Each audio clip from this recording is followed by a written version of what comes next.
My name is Olivia Carter, and 5 years ago, my own family tried to stop me from boarding a plane to Paris for my graduation. That morning in our kitchen in Phoenix, I held the envelope with my ticket in it and checked the time on my phone. 5 hours until I had to be at the airport. My mom walked in, saw the envelope, and her face hardened. Before I could explain, she snatched it from my hand, crossed the room, opened the big green trash can by the garage door, and dropped the ticket in. My little sister stood beside her and laughed. "What does a beggar like you need a graduation dream in Paris for?" she said, loud enough to sting more than any slap. Their laughter filled the house. For a second, I could not move. Then I did. I walked over, lifted the lid, and reached into the sticky, foul-smelling trash without flinching. I pulled out the crumpled ticket, wiped it on my jeans, grabbed my suitcase, and headed for the front door. "If you walk out that door, do not come crawling back," my mom shouted. I stopped only long enough to say that choice was hers, not mine. 5 hours later, I was in the air, flying to the city they swore I would never see. 5 years later, my home security camera would show me two tired, desperate faces at my front door, pressing the bell like their lives depended on it. And this time, the beggars were not me. If you have ever had someone try to throw your future in the trash, stick around. Hit like, subscribe, and share this story with someone who needs proof that walking away can be the start of everything. When the plane finally leveled out above the clouds, I leaned my head back against the seat and tried to breathe. But my mind kept dragging me back to Phoenix, to the slow way everything had been rotting long before that ticket hit the trash. I grew up in a one-story house on the edge of the city, in a neighborhood where every driveway had the same cracked concrete and the same sunburned grass. My mom, Lisa, was always exhausted from her job at a big box furniture store, walking in with sore feet and a stack of bills, reminding us how much everything cost. My little sister Jenna was almost always on her phone, filming little outfit videos or practicing poses in the living room like the world was already watching her. I was the one who filled the empty spaces. I opened the cafe at 5 in the morning, took the early bus, came home smelling like espresso and sugar syrup, and then I cooked, cleaned, and squeezed in online art classes with whatever time was left. I paid part of the rent every month, slid folded cash onto the counter, and my mom would scoop it up without really looking at me, mumbling something about how it barely scratched the surface. Jenna would roll her eyes and joke that I should paint faster if I wanted to be useful. On paper, we looked like a normal working family. In reality, there was a clear rule nobody ever said out loud. My worth was measured only in what I could provide for them, not in who I wanted to become. I did not talk much about Paris at first. The idea felt fragile, like a soap bubble that would pop the second I said it out loud. Late at night, when they were asleep, I sat on the floor of my tiny bedroom, surrounded by canvases propped against the walls. I painted the same feeling over and over, a figure trying to climb out of a box while hands reached in to pull them back. I sent photos of those pieces to an international art program based in Paris, half convinced they would never even open my email. When the acceptance letter came, it was a cheap white envelope with a logo in the corner, and my name spelled correctly for the first time in a long time. They offered me a partial scholarship and a spot in their graduation showcase. I stared at the words until they blurred, because for the first time, someone who did not share my last name was saying I was worth investing in. When I told my mom, she did not smile. She stared at the letter like it was a scam. "Paris," she said slowly, as if the city itself was an insult. "Who is going to pay the bills while you play artist in France?" I said I would keep working until I left, that the program covered most of my tuition, that I had savings, that this was my shot.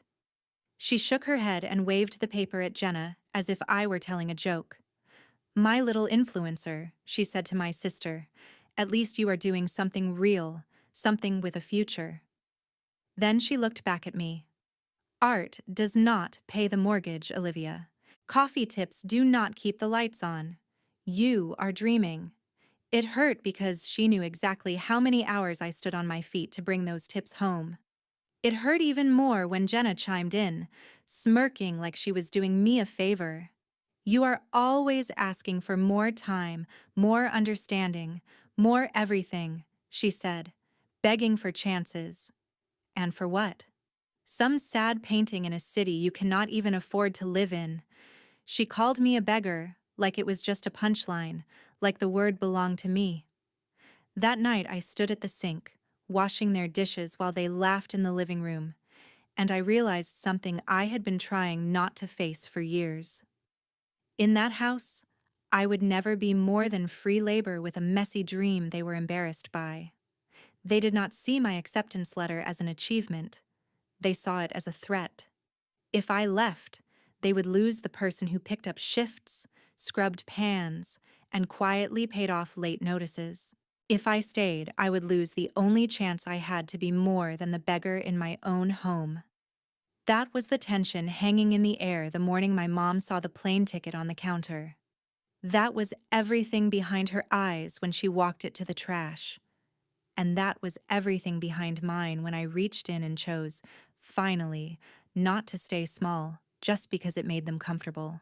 The funny thing about leaving home is that it does not feel like a movie moment while it is happening. There is no dramatic music when you drag your suitcase across a cracked driveway, no slow motion when the Uber pulls up. There is just the sound of your own heartbeat and the question pounding in your head, asking if you are making the biggest mistake of your life. As the car pulled away from our house in Phoenix, I watched the front door in the side mirror, half expecting it to fly open, for my mom to come running out and say she did not mean it. It stayed shut. The only thing that followed me was the memory of her voice telling me not to come crawling back. On the way to the airport, my phone buzzed with a text from Taylor, my best friend since high school. She had been the only one who said Paris made sense, that my talent was real, even when I could not believe it myself. She sent a screenshot of the transfer she had made, a small amount of money pulled from her own paycheck as a nurse. Her message was short. I cannot fix your family, Liv, but I can help you get on that plane. Please do not waste this chance. I stared at her words until my eyes burned, then typed back a simple thank you, because if I tried to say more, I was pretty sure I would cry loud enough for the driver to hear. By the time I landed in Paris, the sun was setting behind gray clouds, and whatever romantic image I had of the city vanished under a blast of cold air the second I stepped outside. My program had arranged a tiny dorm room on the edge of the city, a narrow bed against one wall, a small desk against the other, and a window that looked out over a street that never really slept.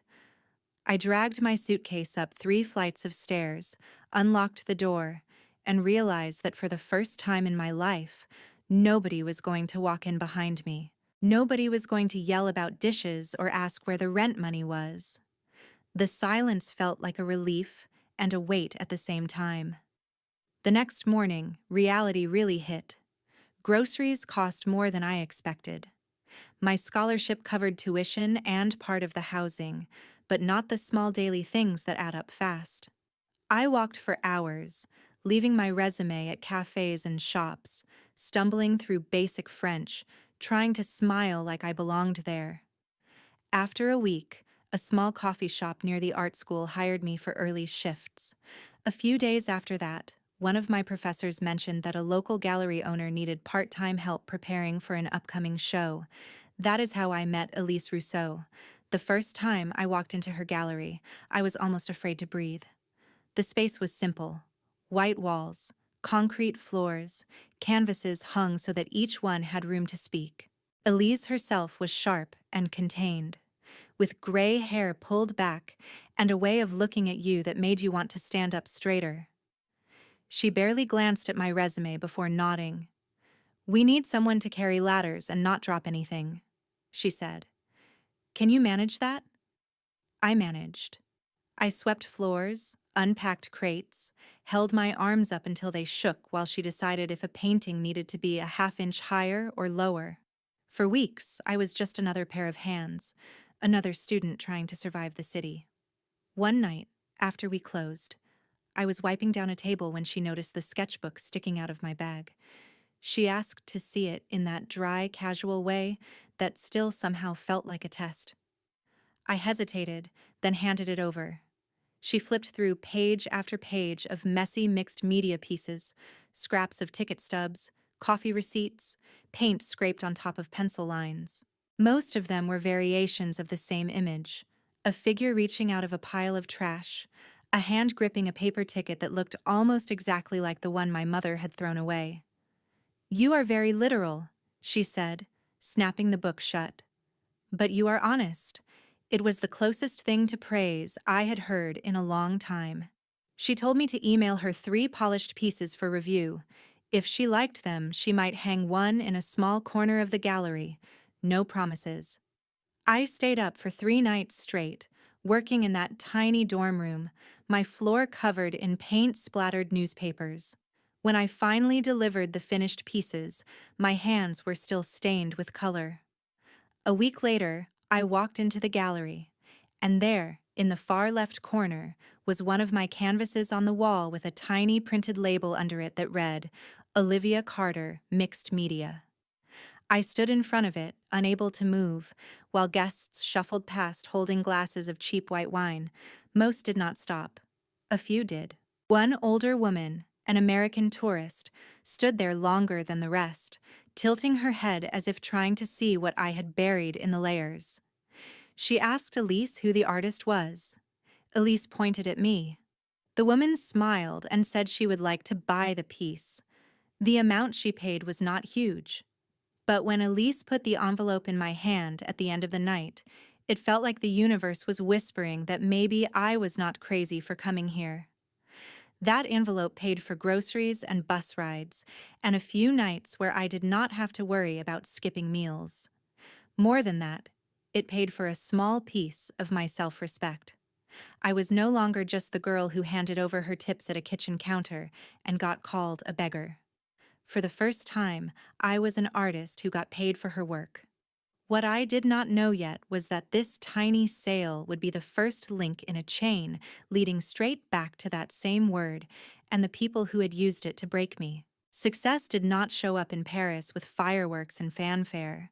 It showed up as early alarms, sore feet, and nights where my eyes ached from staring at canvases under cheap dorm room light.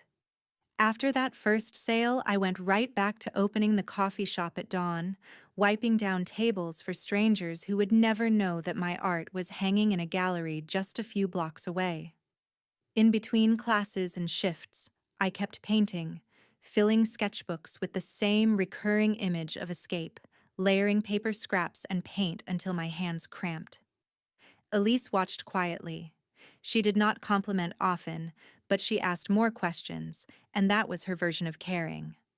"What are you trying to say here?" she would ask, tapping a corner of a canvas. "Why are you hiding the ticket under so much paint?" It forced me to think about my work as more than therapy. It had to be a story other people could feel. When my program announced the final graduation showcase, my classmates buzzed like this was their big break. For me, it felt more like a test. The show would be held in a bigger gallery in the city, with visiting curators from London, New York, and Berlin. 1 piece per student. No second chances. I chose a large mixed media canvas that had taken me months to build up. Layers of trash textures, receipts, torn coffee sleeves, bus tickets, all circling around a single crumpled boarding pass in the center. It was not an exact copy of my real ticket, but it carried the memory of it. I called the piece Exit Wound. The week before the show, I almost pulled it. I told Elise it was too personal, that people would not get it, that maybe I should put up something prettier and easier. She raised an eyebrow and said, "In this city, pretty is cheap. Honest is rare. If you are going to take up space on a wall, make it worth it." So I stayed with it. On the night of the showcase, I stood in a rented black dress and shoes that pinched, pretending I was not about to throw up from nerves. My classmates clustered with their families, speaking rapid French or Italian, parents pointing proudly at their names on the program. I stood alone at first, holding a plastic cup of sparkling water. Taylor had texted from Phoenix during her break at the hospital, sending a photo of her watching a live stream on her phone. "I am so proud of you," she wrote. "Your family has no idea what they threw away." When the doors opened, the room filled with the sound of voices and clinking glasses. People drifted in front of the paintings like waves, sometimes pausing, sometimes flowing on without looking twice. For a while, it felt like nobody even noticed my piece. Then a man in his 30s stopped in front of Exit Wound and actually read the little card with my name and title. He was dressed like he had just come off a plane, blazer slightly wrinkled, eyes sharp behind tired lines. He stepped closer to the canvas, leaned in, and traced the outline of the painted ticket with his gaze. "What is the story?" he asked, looking around until he saw me standing awkwardly near the wall. For a moment I wanted to lie, to say it was just about travel or change. Instead I told him the truth, in a stripped-down way that fit inside a few sentences. I said my family had thrown away my chance to leave, that I had dug it back out of the trash and left anyway, and that this piece was about the cost of walking away from people who did not believe in you. He listened without interrupting, then asked a few questions about my process, my other work, my plans after the program. He handed me his card. His name was Marco Alvarez, based in New York, working in tech, but increasingly involved in the art world. He said my story and my work would resonate in Brooklyn, where half the cities seem to be made of people trying to reinvent themselves. At first, I thought he was just being polite, but a few weeks later he emailed, asking if I would be open to sending a few pieces to a group show in a small Brooklyn space he was helping fund. It felt insane to even consider it. I barely had money to survive in Paris, and New York was an entire ocean away. Still, I packed 2 canvases, filled out forms for shipping, and watched as the pieces that had carried me through my darkest nights disappeared into cardboard boxes. Months passed. I kept working, kept pouring coffee and stretching canvases. Then one morning, while I was wiping down tables in the gallery, Elise called me into her office. She held her phone out with an email open on the screen. The subject line had my name in it and the word sold in all caps. One of my Brooklyn pieces had found a buyer. The buyer was Marco himself, who said in his message that he was not just interested in owning my work, he wanted to talk about giving it a permanent home. His idea was simple, but terrifying. He wanted to open a small studio and gallery in Brooklyn dedicated to artists with stories like mine, people who had been told they were foolish, unrealistic, or a burden. He wanted me to be the first resident artist and co-curator, with my name on the window. My instinct was to shrink back, to hear my mother's voice calling me a dreamer, a beggar, a girl who did not understand real life. But then I thought about digging that ticket out of the trash, about the weight of that first envelope from the tourist, about every night I had spent alone in a dorm room believing that anonymity was safer than being seen. I looked at Elise, half expecting her to tell me not to get my hopes up. Instead, she said, "New York will not be kind, but it will be honest. And you, Olivia, are finally ready for that." When I stepped off the plane at JFK a few months later, dragging my suitcase into a city that smelled like exhaust and possibility, I had no idea that somewhere back in Arizona, the people who once called me a beggar were already starting to lose everything they had sacrificed me for. While I was figuring out subway maps and learning how not to get lost in Brooklyn, my old life in Arizona was quietly collapsing without me. Back home, my empty seat at the kitchen table did not stop the rent from being due.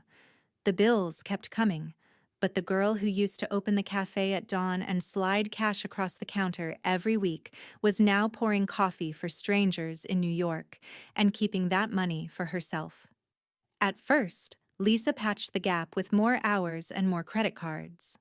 She came home from the furniture store later and later, kicked off her shoes, and tossed unopened envelopes onto the counter like she could ignore them into disappearing.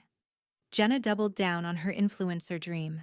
She filmed try-on videos in the brightest corner of the living room, ordered clothes she could not afford, and told herself every haul was an investment. When a bill came in pink or red, Lisa put it on a card and said it was temporary. When Jenna wanted another ring light, she said you had to spend money to make money. Taylor told me later that if anyone asked about me, they just shrugged and said I was still overseas playing artist, like I was a kid backpacking for fun instead of someone who used to cover half their bills. They did not mention that the house felt heavier without a second paycheck. The first real crack hit when the furniture store cut Lisa's hours, then cut them again. Less hours meant less money. The minimum payments grew teeth. Late fees stacked up. One evening, in the middle of dinner, the lights went out. No storm, no warning, just darkness and the sound of the fridge dying. The next morning, Lisa spent hours on the phone trying to buy more time from companies that do not care how hard you say you are trying. A few months later, she lost the job altogether. After that, everything sped up. They sold a TV, a couple of chairs, some jewelry. They held a yard sale where Jenna wore big sunglasses and pretended this was just a decluttering project, not survival. It was not enough. The notice to leave came in a thick envelope taped to the front door.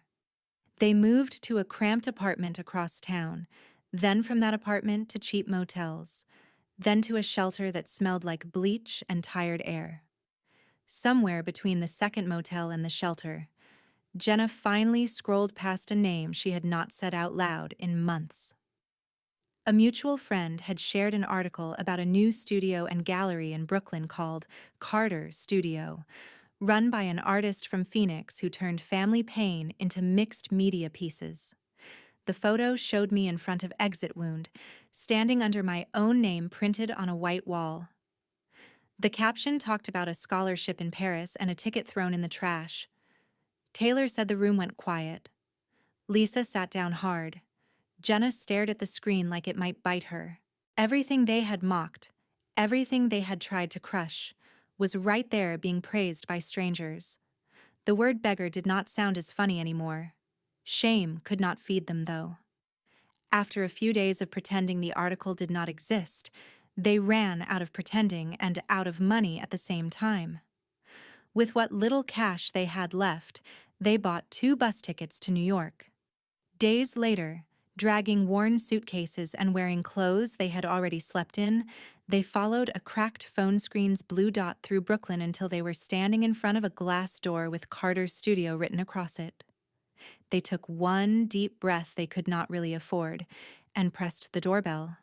Inside, while I was hanging a new piece on the wall, my phone buzzed with a security alert. I glanced down, tapped the notification, and watched the live camera feed load. 2 figures appeared on the screen, thinner, older, and nothing like the people who had laughed over a trash can in Phoenix. It took me a full heartbeat to recognize them. Then I did. My mother and little sister were on my front steps, and this time they were the ones asking not to be shut out. I stared at the screen for a long second, long enough for the bell to ring again, before I realized I was just standing there holding my phone in the middle of the studio with my mouth slightly open. Marco looked up from his laptop. "Everything good?" he asked. I swallowed and forced my voice to stay steady. "Yeah, just someone at the door," I said, even though the word someone did not come close to covering it. My heart was beating so hard it felt like it was echoing off the gallery walls. I set my phone down, wiped my palms on my jeans, and walked toward the entrance. Each step sounded too loud on the polished concrete. By the time I reached the door, I had to pause, hand hovering over the handle, just to remind myself that I was not the girl in the Phoenix kitchen anymore. I owned this door. I chose who came through it. I opened it a crack first, enough to look outside before swinging it fully open. Up close, my mother looked smaller. The Arizona sun had given way to New York winters, and her face showed it. Lines that had not been there 5 years ago cut deep along her mouth. Jenna stood beside her, arms wrapped around herself, the bright, glossy confidence I remembered stripped down to something raw and tired. For a moment, none of us spoke. Then my mom tried a smile that did not reach her eyes. "Olivia," she said softly, like she was testing if she still had the right to use my name. "You look good. You made it." I did not step aside. I leaned my shoulder against the doorframe instead, keeping the glass between them and the gallery. "Hi, Mom," I said. "Hi, Jenna." The air between us felt tight. Jenna broke first. "So this is really yours," she said, glancing past me at the white walls and paintings. "Carter's studio." "That is crazy," I shrugged. "Crazy is one word for it." She laughed once, but it sounded more like a cough. "Look, we did not exactly know how to," she started, then stalled. My mom cut in. "We came a long way, Olivia. We just want to talk." For a second I pictured the shelter, the bus ride, the way they must have stared at my name on that studio window. Part of me wanted to soften immediately, drag them inside, make coffee, pretend we were just a normal family visiting. But that part of me was the same part that had worked double shifts and handed over cash while being called a beggar. I owed that version of myself better than a quick collapse. "We can talk," I said. "Out here?" My mom's smile flickered. "Out here," she repeated like the sidewalk was an insult. "Why, you too good for us now?" I shook my head. "No. But that door behind me," I said, glancing back at it, "is my boundary. I did not have one in Phoenix. I do now." She opened her mouth like she wanted to fight, then closed it again. "We are in trouble," she said finally. "I know," I said. "I saw the article. Taylor told me some things." She looked embarrassed for the first time in a long time. "We lost the house, the job. Things got complicated." "Complicated," I repeated. "That is one way to describe choosing credit cards over hard choices." She flinched. Jenna jumped in like she always did when silence got uncomfortable. "We get it, okay?" she said. "We screwed up. We said things we should not have. But you left. You cut us off. You would not even answer calls." "There were not any calls," I said quietly. "There were never calls to say you were proud. Only calls when the rent was due." She started to protest, then stopped when she realized I was right. My mom looked at the sidewalk. "I know we were hard on you," she admitted. I was scared.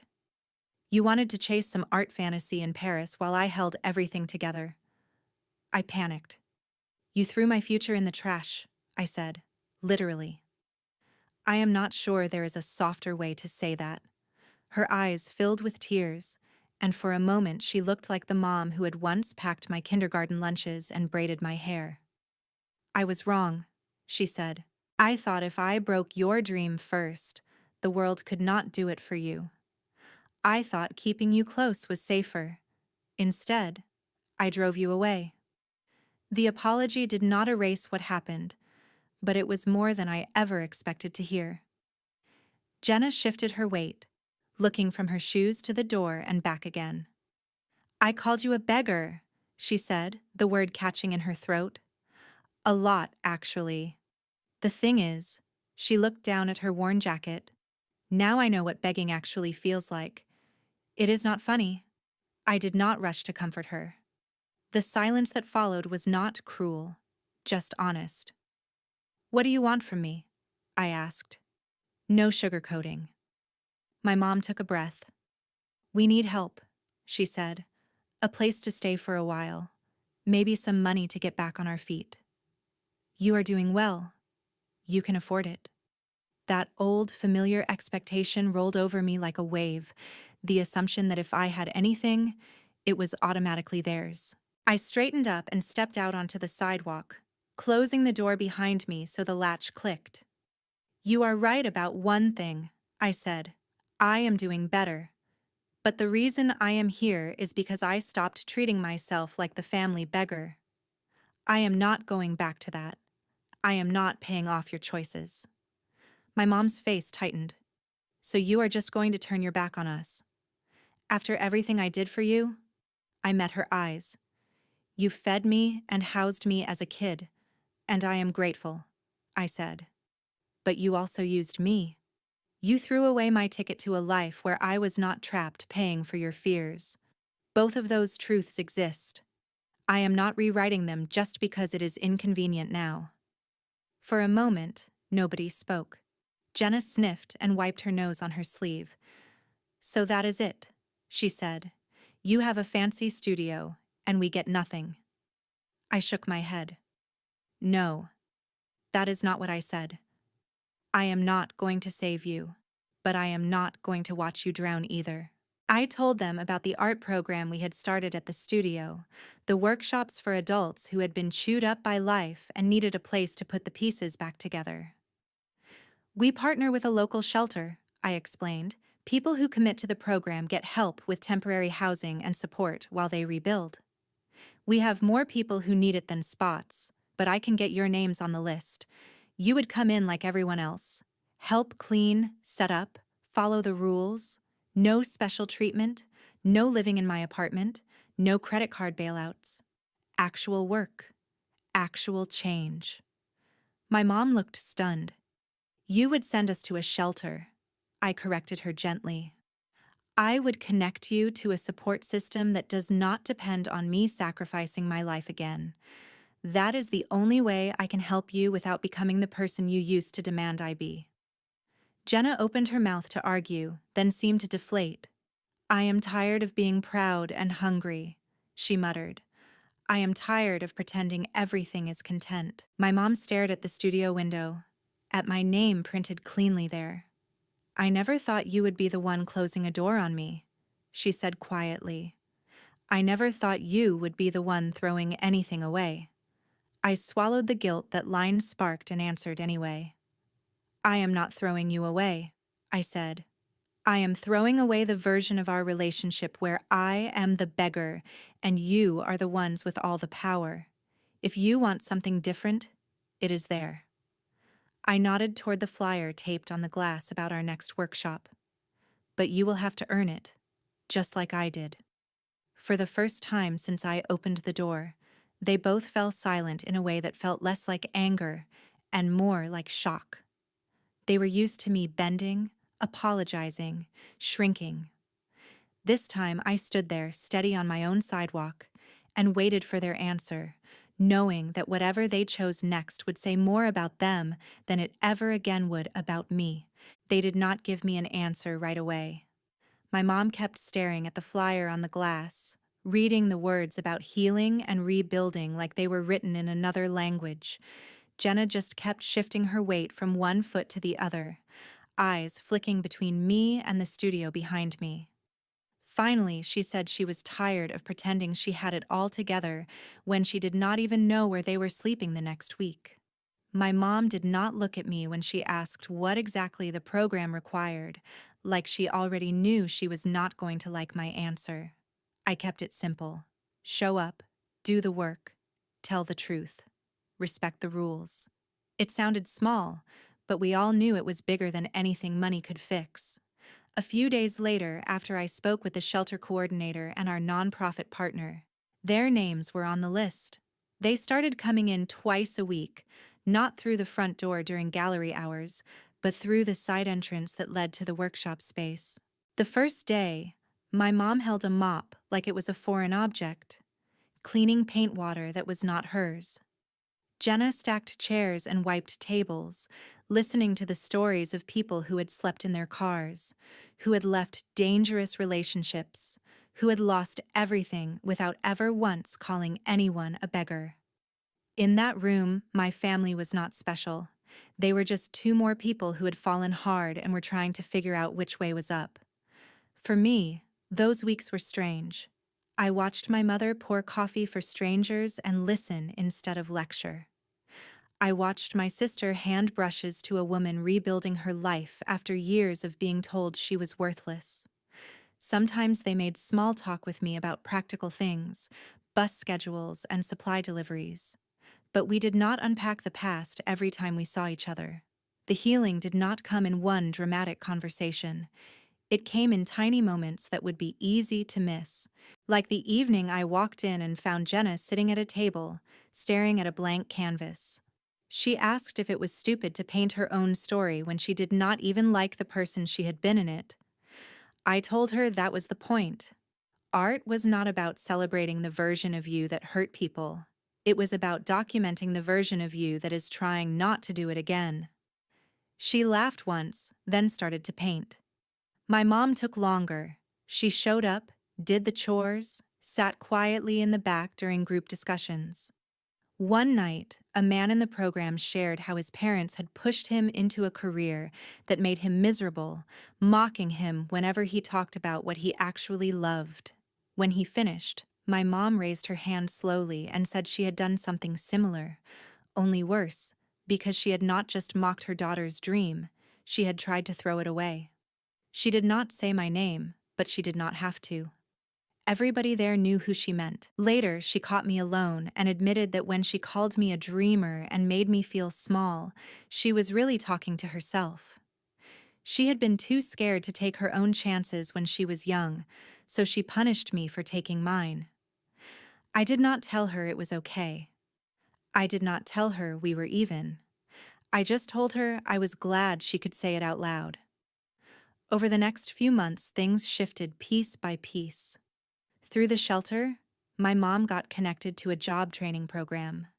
Jenna picked up part-time work at a thrift store, which she hated at first, and then started to respect when she saw how hard people worked just to keep the doors open. They eventually moved into a small shared apartment with other program participants. Nothing like the house in Phoenix, but theirs in a way that the old place never really had been. We were not a picture-perfect family. Holidays were awkward. There were still days when my mom slipped back into old patterns, or when Jenna made a tone-deaf comment and had to catch herself. But there were also mornings where they came to the studio not to ask for anything, but just to help set up a workshop or sit quietly in the back while someone else spoke. Somewhere along the way, my anger stopped feeling like armor and started feeling like something too heavy to carry. I did not forget what they had done. I did not pretend our history was softer than it was. I just chose to stop letting that moment over the trash can be the only thing that defined us in my head. I poured the leftover hurt into new pieces, paintings about boundaries and second chances, about doors that close and windows that open somewhere else. People came into the gallery, read the little plaques, and saw themselves in the work. Some of them cried. Some of them laughed. Some of them signed up for the next workshop because they were tired of being stuck in the version of their story someone else had written for them. I started every new session of the program with a simple talk. I told them you cannot control what family you are born into, or how they treat your dreams. You cannot control who throws away your ticket, literal or metaphorical. But you can control whether you climb into the trash with it, or climb out and keep walking. I reminded them that setting boundaries is not betrayal. It is survival. That forgiving someone does not mean handing them your life to break all over again. It means taking your life back. Looking at the half circle of faces listening, I saw people from all kinds of backgrounds, all holding their own versions of shredded tickets and slammed doors. Some had been called lazy, some dramatic, some selfish. A lot of them had been called beggars in one form or another. I always ended the story the same way. In the end, I tell them, my revenge was not watching my mother and sister show up at my door with nothing. My revenge was building a life so solid that their cruelty could not shake it anymore, and then using that life to help other people stand up too. If you are listening to this and you feel trapped, I say into the mic, Whether your family doubts you or your boss or your town, remember this. You are allowed to outgrow the people who refuse to grow with you. You are allowed to walk away from anyone who treats your dreams like garbage. And you are absolutely allowed to build something beautiful out of the scraps they tried to bury you under. Not just for yourself, but for every person who will come after you, needing proof that it is possible.